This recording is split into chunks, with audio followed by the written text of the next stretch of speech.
DSSB में TGT economics कहाँ से प्रिपेयर कर रहे हो एसएसटी के लिए, ये सवाल है श्रेया मिश्रा का। तो मैं श्रेया मिश्रा को जवाब ये देना चाहती हूँ कि मैंने 9th और 10th क्लास की एनसीईआरटी बुक पढ़ी है एक बार।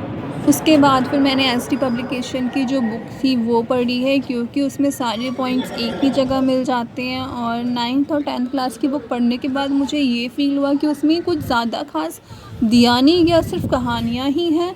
पर अगर उसको ध्यान से पढ़ो तो छोटी छोटी चीज़ें हैं जो आप नोट डाउन करके रख सकते हो, और वो काफ़ी हेल्पफुल भी साबित होंगी। पर एसटी पब्लिकेशन पे मेरा ज़्यादा फोकस रहा है, क्योंकि वहाँ पे सारी चीज़ हमें एक साथ ही मिल गई हैं। ये जो मैं बोलने वाली हूँ ये दर्पित के लिए है। उन्होंने पूछा है कि करियर लैब में अब सिर्फ नोट्स का ऑप्शन आ रहा है, पीडीएफ का सेक्शन नहीं आ रहा। तो दर्पित, मैं आपको बताना चाहूँगी कि मैंने 2023 में लिया था, तो उस टाइम पीडीएफ का सेक्शन आता था। हो सकता है आपके नोट्स में जो सेक्शन है उसी में पीडीएफ का भी अवेलेबल हो, और वो क्लास से थोड़ा सा अलग मटेरियल होता है। तो मैं ये तो नहीं कहूँगी कि वो सारे क्लास के नोट्स हैं, वो पीडीएफ का अलग सेक्शन देते हैं जिसमें आपको वो सारे के सारे पीवाईक्यूज़ भी प्रोवाइड करवाते हैं। तो आप थोड़ा सा चेक कर लो।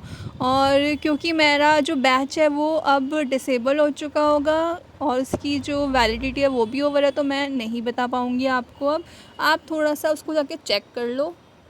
कीर्ति, मैं वीडियो अपने फ़ोन से बनाती हूँ, वो भी एंड्रॉयड, और ये है मोटो G84। शायद अब मुझे इसका मॉडल याद नहीं है, बट है मोटरोला का।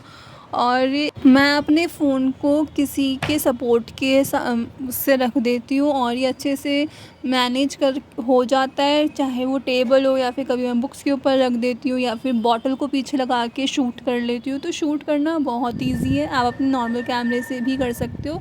पर हाँ, अब मैंने स्टैंड ले लिया है, वो भी मीशो से 150 या 200 के अराउंड आता है। वो जो मिनी स्टैंड होता है जिसे हम सेल्फी स्टिक बोलते हैं, तो अब मैं उससे शूट करती हूँ। और एडिटिंग मैं InShot ऐप से करती हूँ, क्योंकि मुझे वही सबसे अच्छा और इजी लगता है। मैंने काइनमास्टर भी यूज़ करके देखा था, पर मुझे वो कुछ ज़्यादा समझ में नहीं आया। और सॉरी कीर्ति, मैं वीडियो तो नहीं बना पाऊँगी, क्योंकि इतना टाइम नहीं होता है मेरे पास, क्योंकि मैं स्कूल जाती हूँ बच्चों को पढ़ाने, उसके बाद फिर मुझे अपनी पढ़ाई करनी होती है, फिर ट्यूशन्स देती हूँ। तो काफ़ी बिज़ी शेड्यूल होता है, और मेरे पास कोई सपोर्टर भी नहीं है जो मेरी वीडियो शूट कर सके कि मैं शूट कैसे करती हूँ। तो उसके लिए आई एम सो सॉरी।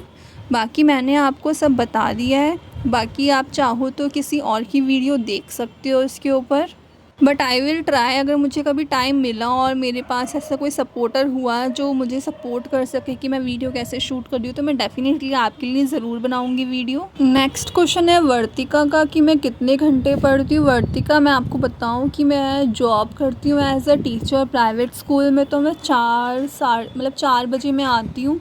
आने के बाद मुझे घंटा आधा घंटा तो सोने के लिए चाहिए ही चाहिए। तो मैं 5:30 बजे उठती हूँ, और उसके बाद थोड़ा सा फ्रेश होकर 6 बजे पढ़ने बैठती हूँ, 6 से 8। उसके बाद अपना डिनर करती हूँ, उसके बाद फिर मैं दोबारा से पढ़ने के लिए बैठ जाती हूँ। और इसकी कोई टाइम लिमिट नहीं होती। अगर मुझे नींद आ रही होती है तो मैं जल्दी भी सो जाती हूँ, और मेरा जो जल्दी होता है वो होता है 11 बजे।